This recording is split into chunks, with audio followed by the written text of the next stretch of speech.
Heyo, Super Squid Squad! Splatoon's an awesome game. It's a refreshing take on the third-person shooter after all.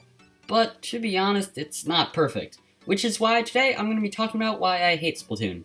Granted, it is still a pretty good game. That's why I've made another video talking about why I love Splatoon. So you can check it out if you're not feeling particularly angry about that one guy in Rainmaker who splatted you like 15 times. Anyway, it's in the upper right corner of the screen or in the description. Otherwise, let's get started. Number 1 is the fact that Splatoon 2 is the same basic gameplay with only slight twists. Don't get me wrong, Turf War is fun, but everything else revolves around that same concept of turfing the ground. Plus, there are only 2 new modes from Splatoon 1. The originals are definitely creative ideas, but Squid Research Lab could definitely add more into the mix, like what they did with Salmon Run and Clam Blitz. Number 2 is the map rotations. Every 2 hours, you get a selection of 2 maps for Ranked, League, and Turf War.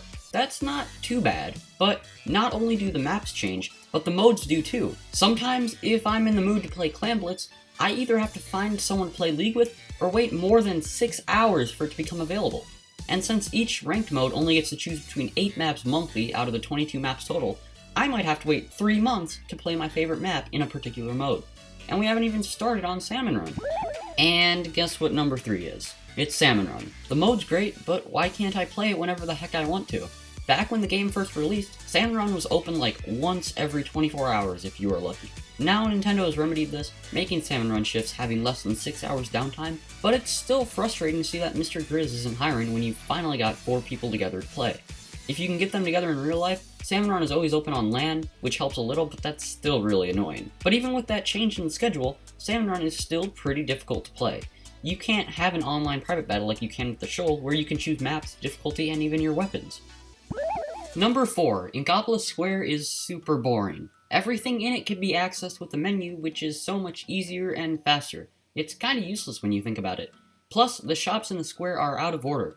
In the menu and in the shops themselves, the order goes weapons, hats, clothing, shoes. But in the square, it's weapons, hats, shoes, shirts. It's such a small thing, but it makes no sense whatsoever. Number 5, Splatoon 2 is definitely one of the best updated games I've played. But that doesn't mean that their schedule is perfect. We used to get a new weapon each week, but now we get 4 each month. While some players in the competitive community might like this, it means that we don't get new content as often. I preferred the old way, since every weekend we'd have something new to play within Splatoon. But now we have to wait longer, and the newness wears out faster.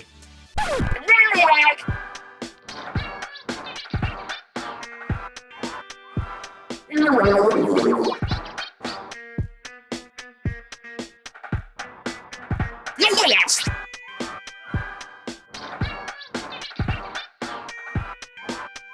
Ready.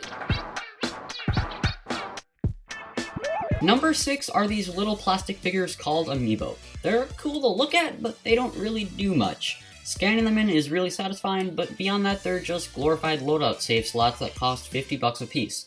The exclusive gear is cool, and at least they do more than Splatoon 1, but they're still overpriced and underused.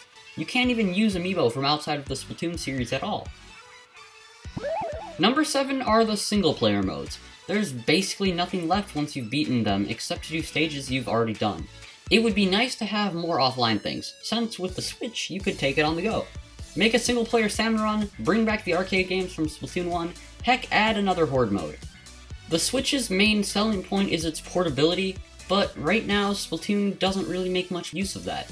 The Wii U had the Battle Dojo, and while I think that Splatoon on a single Joy-Con would not be any fun, the option for local multiplayer should be a thing for those who have multiple controllers. Number 8 is the monthly Splatfest. They've been deteriorating from sponsored, to bad, to a literal race war. There are plenty ways that Nintendo could fix this, and I have hopes for the future, but right now Splatfests are very But hey, I'm never one to let a good plug go to waste. If you want to learn more about Splatfests and what we could do to fix them, go check out this collab I did with Team Diamond. It's pretty cool. Number 9 is the unskippable news that you're faced with before doing anything in the game. Even if you just want to check the stages. Wait, actually, isn't that what the news is for? I think so. I mean, I've just spammed A to get through it, so I guess that's what it does. Still, let us skip the news. Number 10 is the terrible connection issues. Like, seriously, this game's multiplayer is really janky. and they expect us to pay for this. Okay, those were my 10 reasons why I hate Splatoon, but let's be honest, it's not all bad. If you want to check out my video where I go over 10 reasons why I love Splatoon, that's linked on your screen or in the description below. Otherwise, that's about all I've got. Bye, and until next time, I am Super Squid Jump, blasting off again. Bye!